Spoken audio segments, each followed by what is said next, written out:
भारत और जर्मनी के रिश्तों में एक बड़ा और राहत भरा बदलाव देखने को मिला है, जिसका सीधा फायदा अब आम भारतीय यात्री को मिलने वाला है।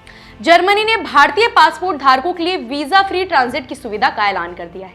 यानी अब अगर आप किसी तीसरे देश की यात्रा पर जा रहे हैं और रास्ते में आपका फ्लाइट स्टॉपेज जर्मनी के किसी एयरपोर्ट जैसे फ्रैंकफर्ट, म्यूनिक या बर्लिन में है, तो आपको अलग से ट्रांजिट वीजा लेने की कोई जरूरत नहीं पड़ेगी। सोचिए, पहले क्या होता था, भले ही आप एयरपोर्ट के इंटरनेशनल ट्रांजिट एरिया से बाहर ना निकले, फिर भी आपको शेंजन ट्रांजिट वीजा के लिए आवेदन करना पड़ता था, डॉक्यूमेंट्स जमा करने होते थे, फीस देनी पड़ती थी और कई बार समय की वजह से यात्रा प्लान तक बदलना पड़ता था। अब इस फैसले के बाद सफर न सिर्फ आसान होगा बल्कि तेज और कम झंझट वाला भी हो जाएगा।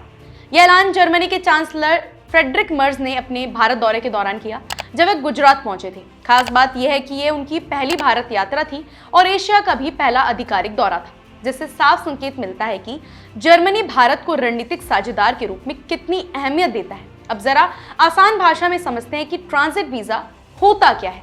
ट्रांजिट वीजा एक तरह का शॉर्ट टर्म परमिट होता है जो किसी देश में सिर्फ ठहराव यानी लेओवर के लिए दिया जाता है, ताकि यात्रा अपनी अंतिम गंतव्य तक पहुंच सके। इसमें आपको ये दिखाना होता है कि आप उस देश में रुकने नहीं वाले, बस अगली फ्लाइट पकड़नी है। लेकिन अब जर्मनी ने ये शर्त भारतीय यात्रियों के लिए हटा दी है।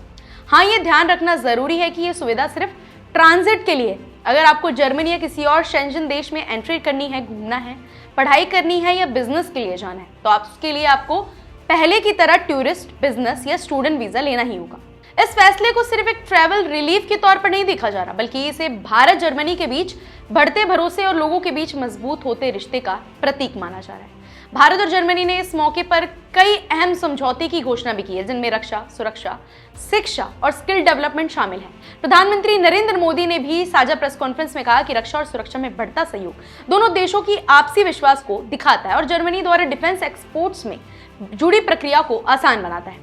भारत के लिए बहुत ज्यादा फायदेमंद रहा। इसके साथ ही दोनों देशों ने माना कि लोगों के बीच संपर्क, चाहे वह छात्र हो, प्रोफेशनल्स हो, रिसर्चर्स हो या टूरिस्ट हो, किसी भी स्ट्रेटेजिक पार्टनरशिप की असली नींव होते हैं।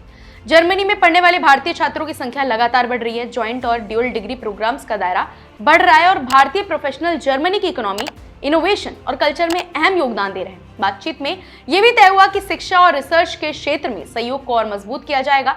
IITs और जर्मन टेक्निकल यूनिवर्सिटीज के बीच संस्थागत साझेदारी बढ़ेगी और भारतीय छात्रों को जर्मनी के जॉब मार्केट में आसानी से एडजस्ट करने के लिए नए इनिशिएटिव्स लिए जाएंगे। इतना ही नहीं, दोनों देशों ने मिलकर एक Indo German comprehensive road map on higher education बनाने पर सहमति जताई है और पीएम मोदी ने जर्मनी की टॉप यूनिवर्सिटीज को भारत में कैंपस खोलने का भी न्योता दिया है।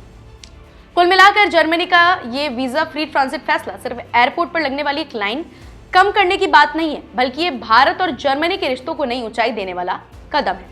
तो अगली बार जब आप यूरोप या अमेरिका की फ्लाइट्स बुक करें और उसमें जर्मनी का लेओवर दिखे, तो खुश हो जाइए, क्योंकि अब सफर पहले से कई ज्यादा आसान होने वाला है।